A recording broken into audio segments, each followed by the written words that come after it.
Welcome, everybody, to another episode of the Rabbinic Cynic. I am your host, Rabbi Andrew. If you like this podcast, hit like and subscribe on YouTube, or you can share it on Facebook. Tell your friends about it. Chag Sameach. Today is Simchat Torah. It is the otherwise known as the celebration of the Torah. It always comes at the end of the holiday of Sukkot. Now, what's interesting about it is in Israel, Simchat Torah is also celebrated the same day as Shmini Atzeret, which means the 8th day of stopping. We stop everything. What do we stop? We're stopping to the celebration. I don't know, we are. We're continuing the celebration. It's the ultimate celebration. And in Israel, Simchat Torah and Shmini Atzeret, they are celebrated together. So really long service if you're in Israel and enjoying this. Otherwise, it is, I'm going to adjust my, because I'm really lots of, I'm going to adjust this a second. Here we go. So you can see me better. There we go. Hi. That better? I don't know. I think it's better. So as I digress, we have this, so Simchat Torah is usually, outside of Israel, is the second day of Shmini Atzeret. It's a 2-day holiday. And it comes at the end of Sukkot, as I said. And so what happens is, everyone takes out a Torah. You go to a synagogue, they take out the Torah, and you dance with the Torah. And what we're celebrating is the end of the reading of the Torah cycle. So you take a Torah scroll and you dance with it, and people pull it out and they give it to each other, and you have a little cocktails while you're doing it, or if you don't, drink some grape juice, and it's a real fun time. But there's a deeper meaning behind Simchat Torah, and that is, it came at a time, this is not a holiday that is mentioned in the Bible. The Shmini Atzeret, at the end of Sukkot, is the only one that is mentioned in the Torah itself, in the Bible. And it's part of the harvest festival, it's part of the celebration, marks the end of the high holidays. But Simchat Torah is separate, and it came about after the destructions of the temple and the dispersions. And the rabbis wanted to, since there were no longer any kind of temple sacrifices, you could no longer go to Jerusalem and perform your sacrifice, celebrate this holiday together as part of the Jewish community in Israel. So they instituted Simchat Torah because it also represents the end of the reading of the Torah cycle. We read the Torah, every week we divide up the Torah so that we can, every year, we read the entire 5 books of Moses, and then Simchat Torah, we celebrate the fact that we have accomplished this, we have learned, we have taken our heritage and our history, and we've tried to understand it, and we begin again from the beginning. And so what you do is you read the last of the Torah portions, V'zot HaBracha, you read that last part, and then someone comes up and you get the big honor and you lift it up. Usually you take it up and you lift the Torah up this way. You look at, if you actually come to on the 29th at Desert Outreach Synagogue, I'm going to be unrolling the Sefer Torah. We are going to be unrolling the Sefer Torah with the other rabbis in the congregation.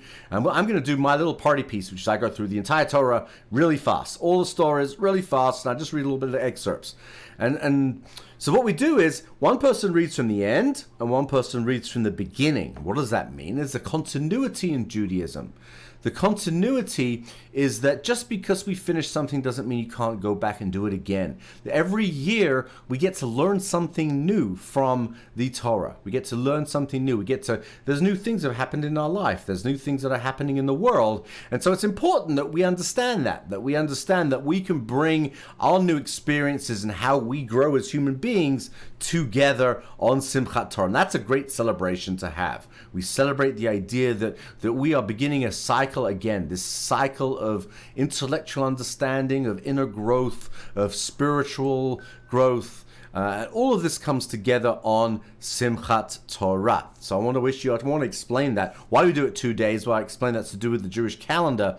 Outside of Israel, they used to be uncertain what day was which. Now everyone knows what day it is, but it has become a tradition outside of Israel to do Shmini Atzeret and Simchat Torah on 2 separate days. And with that, that's my Judaism for the day. I was doing a number of updates while I was out of town. We were in our hotel room and we are frantically trying to buy tickets for Comic-Con. Yes, Comic-Con is coming around the corner in another year almost, in July. There was a huge snafu. The system went down. They said, oh my God, and we were live streaming. We were listening to a live stream of people going, what are you going to do? We got on at 8 o'clock. So this is how it works. If you're pre-reg, if you came the year before, so if you were a Comic-Con attendee the year before, you can go into the pre-registration. It's about 160,000 people. And you have an opportunity to get as many days as you want. And so what happens is at 8 o'clock, you go into this waiting room and you wait. You sit there at your computer. Don't refresh it. There's all these fakakta things you have to go through to get there. 9 o'clock comes around. The system goes down. Everyone's so frustrated. We're crying. We go, what the hell is going on here? Go on to the live blog. The live blog says, Comic-Con just announced that it's going to be 9:30. So we all sit there and wait till 9:30. It went on. We had 3 of us in different parts of, one, my son in San Jose, my wife was on one computer, I was on another computer, and you see this little man walking, and luckily our son Alex in San Jose, he was able to get tickets to the whole kit and caboodle. So we're going to Comic-Con. I'm going to be going to Comic-Con for Wednesday, Thursday, Friday, Saturday, and Sunday. Only 60,000 people are able to get the ticket. There's only 160,000 available, 66,000, something like that. And so if you get it, you're lucky, you're great. If you don't get it, you got another opportunity when they do open registration for everybody. This is pre-registration. So if you didn't get your Comic-Con tickets, you still, and you were pre-reg, you still get the opportunity to do it. This year was a major snafu. They used a new system.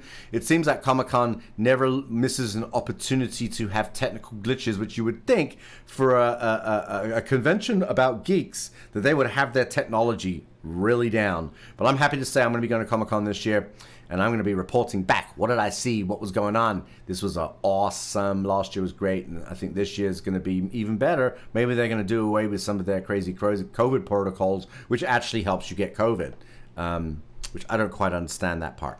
So anyway, I hope everybody has a beautiful day, a wonderful rest of the week, and I'll see you tomorrow on the Rabbinic Cynic. Live long and prosper. Bye.